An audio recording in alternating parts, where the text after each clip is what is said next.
Namaste. Do you know anyone who doesn't want to be successful in life? Every human being, however saintly they are, they all still look forward to some kind of success, specifically on the material front. What is success for you is different from someone else. It can be on the educational front, it can be on the material front, it can be on anything else. But predominantly, success involves one thing for sure: setting up a goal and reaching it in whatever time frame. If I want to be wealthy, I may set a financial goal, $1 million, $1 billion, or acquiring a specific property, or going on a specific holiday, or whatever. And then I set aside a time by which I need to achieve it, so that the subconscious mind works towards going towards that goal. Without a timeline, normally goals are very difficult to reach. If it's on the education front, it could be a student who is setting a goal to clear a specific exam or pass a specific exam with certain marks. All these finally are based on reaching a goal post, a place where once you reach, you know that you have been successful. While setting a goal, having a plan, having a strategy to back it, a very good execution mechanism, all are needed. There is one very important element that is needed for you to move towards your goal, and that is called as motivation. Motivation has several definitions, but if you look at the etymology of the word motivation comes from a Latin word called movere, which also means to move towards to, or to maintain force. How much ever I set a goal to drive from, say, one place to another, and reaching there is my success. If the vehicle in which I travel doesn't move, or it runs out of fuel, I would never be able to reach the goal that I have set for myself. Motivation is something like that. It is the fuel which literally drives you towards the goal. You need to be forced. For example, you are moving from point A to point B. Point A is your beginning point, and point B is the end point which defines success or the accomplishment of the goal.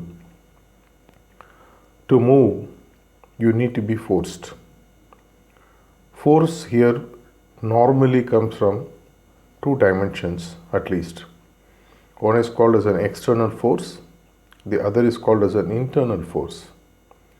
An external force is also called as external motivation, which is quite prevalent right from the time we are born.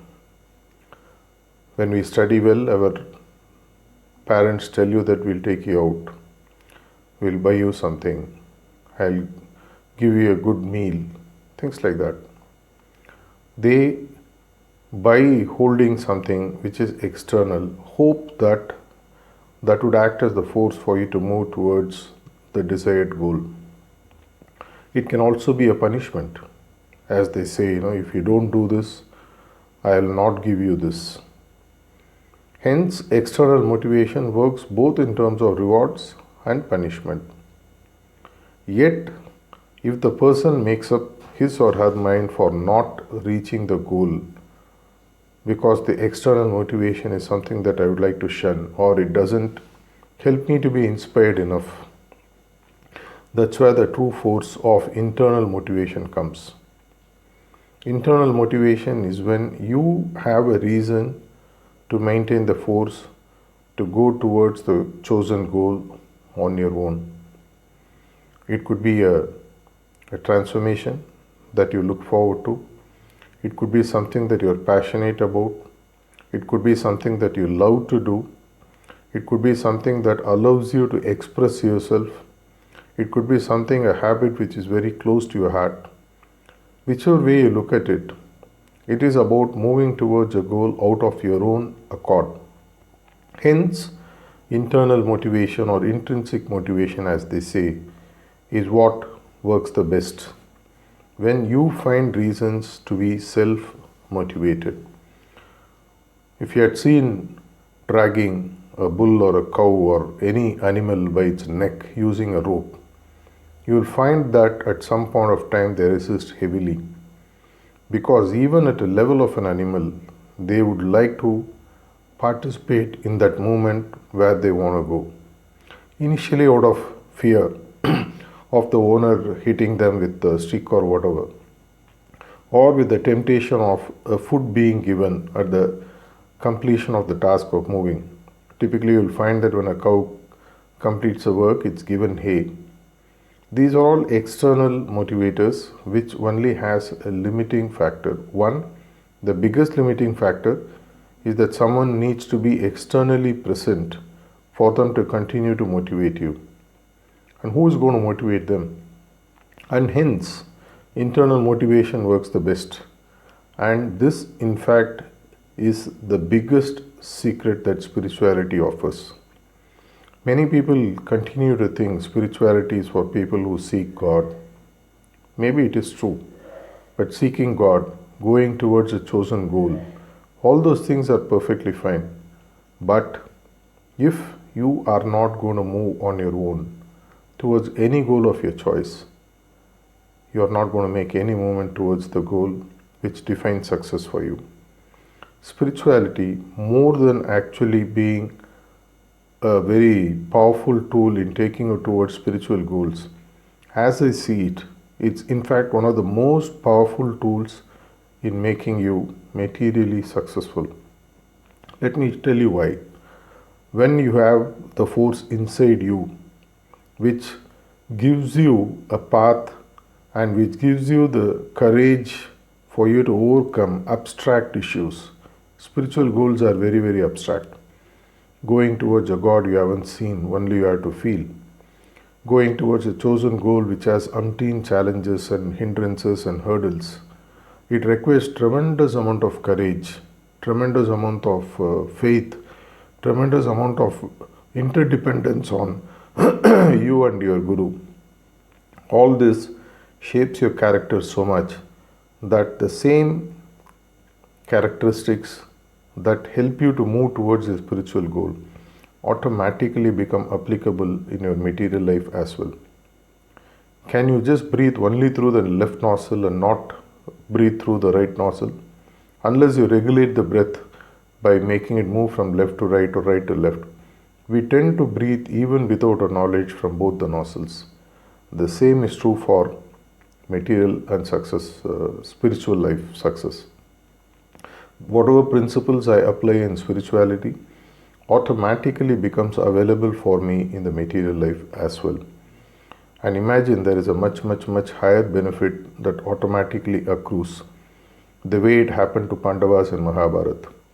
The moment they had Lord Krishna on their side, victory on the battlefield was a foregone conclusion. The moment you have the higher self, a force which is beyond you want to call it nature, you want to call it God, you want to call it by whatever name, if it is available inside of you in helping you to stay internally motivated to move towards a spiritual goal of the highest order, do you think that material goals are going to be left behind? In fact, you start to learn moving towards your material goals without pressure. You start applying the process of distancing yourself from the result and focusing on the efforts. And hence you will find that the journey, even in your material goals pursuit, becomes more meaningful, more purposeful, and you do it with tremendous amount of passion and without much of pressure. All this happens when you practice meditation. Say methods like heartfulness meditation helps you to move internally towards the chosen goal by what is known as pranahuti, which flows from the heart of the Guru into your heart. By the process of cleaning, you are able to leave up all your negative tendencies, which stops or which acts as a block from you in moving towards your goal. And when both these are combined together with the act of prayer, You have the most potent weapon in your hand to achieve anything in this life, and hence, impossibility is only something that people give as an excuse to stop doing things, whereas a person who is on the spiritual pursuit does not have any limitations whatsoever. When God guides your life from within, what higher internal motivation can you expect other than having God Himself on your side? Experience the process of meditation and see what the effect of pranahuti and the process of rejuvenation or cleaning and the process of prayer can do, because then you have the ultimate weapon on your side. In the path of spiritual pursuit, material success becomes a simple but very efficient and effective exercise. Come, let's all start enjoying this process. It's not out of a selfish interest, but it is something which is of a necessity for humans. More than acquiring wealth, they need to express themselves to show that they are capable, to show to the world that they are worth, to show to the world that they have something in them which is what they have to see for them. So the world has to see and sort of praise you for what you are doing. And meditation as a process helps you achieve even material goals with stupendous success. Let's do it. Wish you the very best. Thank you.